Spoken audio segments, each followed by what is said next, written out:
নমস্কার বন্ধুরা, সবাই কেমন আছেন? আশা করি খুবই ভালো আছেন আপনারা।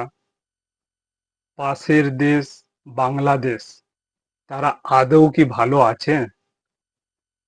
ভালো থাকার কথা নয়, কারণ কিছুদিন আগে ছাত্ররা কোটা আন্দোলন নিয়ে যেভাবে আন্দোলন করলো, চারিদিকে জ্বালিয়ে দিল, বিপুল দেশের সম্পত্তি নষ্ট করে দিল, তাতে বাংলাদেশের মানুষের কিন্তু ভালো থাকার কথা নয়। বিপুল পরিমাণে ক্ষতি হয়েছে দেশের। দেশ অনেক পিছিয়ে গিয়েছে। জনসাধারণ কিভাবে ভালো থাকবে? কোটা আন্দোলন করতে গিয়ে বহু সংখ্যক মানুষ মারা গিয়েছেন। এই ক্ষতিপূরণ, এই যে চোট সারিয়ে উঠতে কিন্তু বহু সময় লেগে যাবে। কোটা আন্দোলন করেছিল ছাত্ররা, সেই আন্দোলনের কিন্তু সাকসেস হয়েছে। এখন আবার নতুন করে আন্দোলন মাথাচাড়া দিয়েছে, সেটা হলো হাসিনা সরকারের অবসান। এত ব্যাপক আকারে আন্দোলনটা হচ্ছে, সেখানে 14 জন পুলিশ মারা গিয়েছেন। ভাবতে পারছেন? এখন আন্দোলনটা এত বড় আকারে ধারণ করেছে। জনসাধারণ তো মারা যাচ্ছেন, যারা আন্দোলনকারী তারা তো মারা যাচ্ছেন, সঙ্গে 14 জন পুলিশ কর্মীও মারা গিয়েছেন। বাংলাদেশে কি চলছে? আমার তো ভয় হচ্ছে বাংলাদেশ না ম্যাপ থেকে মুছে যায়, এমন অবস্থা হচ্ছে ওদের দেশের মধ্যে। হাসিনা সরকার বলছে যারা আন্দোলন করছে তারা নাকি জঙ্গি সংগঠন। এত জঙ্গি সংগঠন কোথা থেকে আসলো? আমার তো মনে প্রশ্ন হচ্ছে। এত জঙ্গি সংগঠন যে রাস্তায় নেমেছে, সবাই কি আদৌ জঙ্গি সংগঠন? আমার তো সন্দেহ হচ্ছে। হাসিনা সরকারকে কিন্তু নরম হতে হবে। এই যে কথাবার্তাগুলো বলছে, তাতে কিন্তু এই ছাত্র সংগঠন আরো উত্তপ্ত হয়ে যাচ্ছে এবং দেশের ক্ষতি করছে।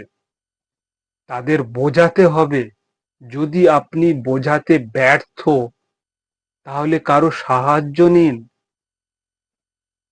ইতিমধ্যেই বহু সংখ্যক মানুষ কিন্তু মারা গিয়েছে বাংলাদেশে।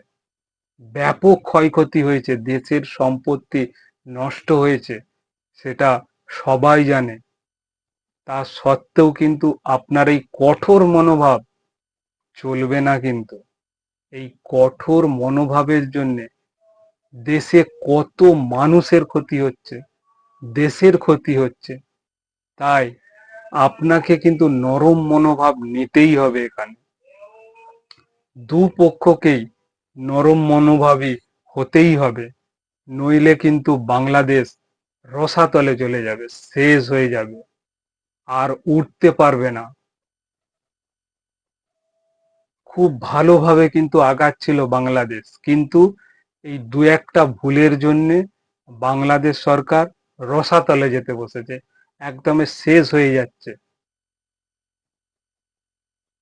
তাই বলবো, আমার অনুরোধ বাংলাদেশ সরকারকে, আপনারা নমনীয় ভাব নেন। আর যদি না পারেন, কারো সাহায্য আপনারা নিতেই পারেন, পরামর্শ নিতেই পারেন কোনো দেশের। ছাত্ররা আন্দোলন করছে, সেখানে আপনি বলছেন জঙ্গি সংগঠন সেখানে নাকি আন্দোলন করছে, এটা কি আদৌ ঠিক? আমার তো জানা নেই। কিন্তু এত সংখ্যক যে মানুষ আন্দোলন করছে, সবাই কি জঙ্গি?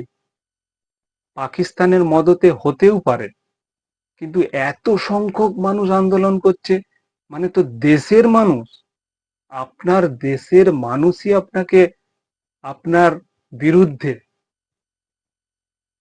সেখানে আপনি কি করবেন? আপনার মনোভাব কিন্তু নমনীয় করতে হবে। সেখানে আপনি কিন্তু উগ্র মূর্তি ধারণ করছেন, কঠোর হচ্ছেন, সেখানে কিন্তু শান্তি কখনোই আসবে না। আপনি একটু ভেবে দেখুন, তারপরে কিন্তু ডিসিশন নেন। হুট হাট ডিসিশন নেয়ার ফলে আপনার দেশেই কিন্তু ক্ষতি হচ্ছে। এখন যে আন্দোলন হচ্ছে, ছাত্ররা আন্দোলন করছেন, মেনলি কিন্তু হাসিনা সরকারের অবসানের দাবিতেই আন্দোলন করছে। কোটা আন্দোলন এর আগে হয়েছে, বহু সংখ্যক মানুষ মারা গিয়েছে, অনেক রাজস্ব ক্ষতি হয়েছে, সেটা আপনিও জানেন। হাসিনা সরকার দেখেছে কত ক্ষতি হয়েছে, এমনকি কেঁদেছে পর্যন্ত। তারপরেও কঠোর মনোভাব কেন দেখাচ্ছেন, আমি তো বুঝতে পারছি না।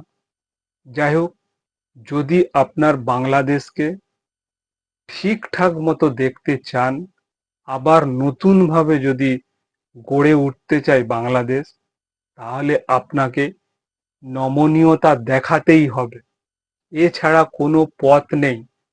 আপনি যদি উগ্র মূর্তি ধারণ করেন, কঠোর মনোভাব নিয়ে আপনি যদি দেশ চালাতে চেষ্টা করেন, তাহলে কিন্তু হিতে বিপরীত হতে পারে। এখন যে আন্দোলন করছে, সেখানে 14 জনের উপর পুলিশ কর্মী মারা গিয়েছেন, কি আশ্চর্য নয়? দেশে তাহলে কি চলছে? কত বড় একটা আন্দোলন, সেই আন্দোলনকে আপনাকে কিন্তু ঠেকাতে হবে, সেটা কঠোরভাবে নয়, নমনীয়তার সুরে আলোচনা করতে হবে আপনাকে। আলোচনার মাধ্যমেই কিন্তু এখানে সমস্যার সমাধান হবে, নইলে কিন্তু এই আগুন জ্বলতেই থাকবে সারা জীবন। এমনিতেই কিন্তু বাংলাদেশে আন্দোলনের জন্য বিখ্যাত। ভাষা আন্দোলন হয়েছিল 1952 সালের 21শে ফেব্রুয়ারি। সেই ভাষা আন্দোলন দেখার মতো, এটা একটা সঠিক আন্দোলন ছিল, সঠিক জায়গার আন্দোলন। কারণ বাংলাদেশের প্রধান ভাষা হচ্ছে বাংলা, সেখানে পাকিস্তানিরা জোর করে উর্দু ভাষার প্রচলন করতে চেষ্টা করেছিল, সেটা তারা জোর খাটিয়েছিল যে এখানে উর্দু ভাষা হবে। বাংলাদেশের মানুষ সেটা কখনোই মেনে নেয়নি, তাই তখন ভাষা আন্দোলন হয়েছিল।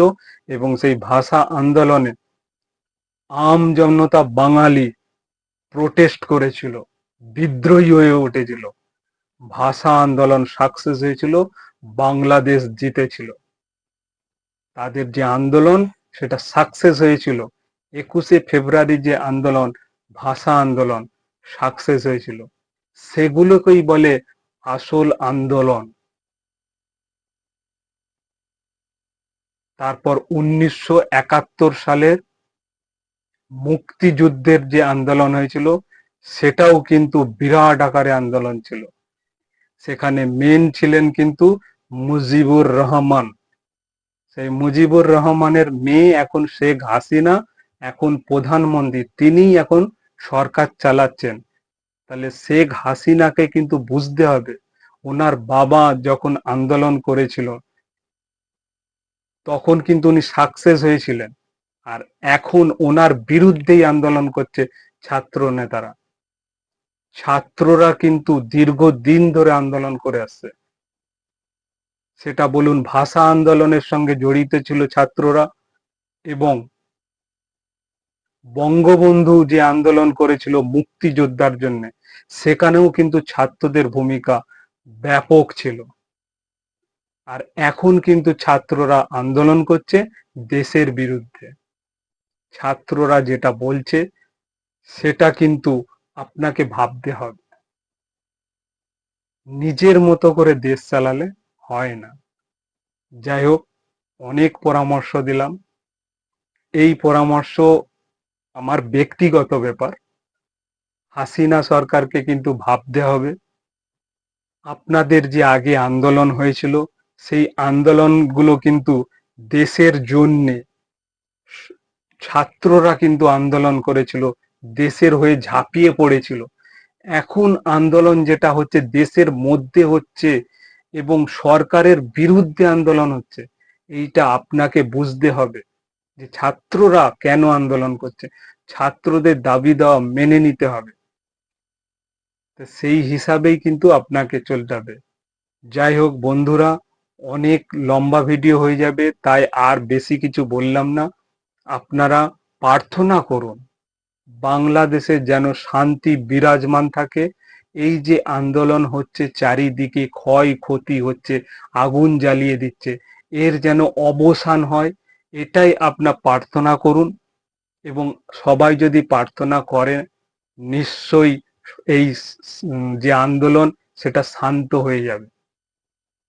তো এই আন্দোলন যেন শান্ত হয়ে যাক এবং বাংলাদেশ আবার যেন ঘুরে দাঁড়াক, এই কামনা নিয়ে আজকের মতো এই ভিডিও শেষ করছি। সবাই ভালো থাকবেন, সুস্থ থাকবেন। নমস্কার।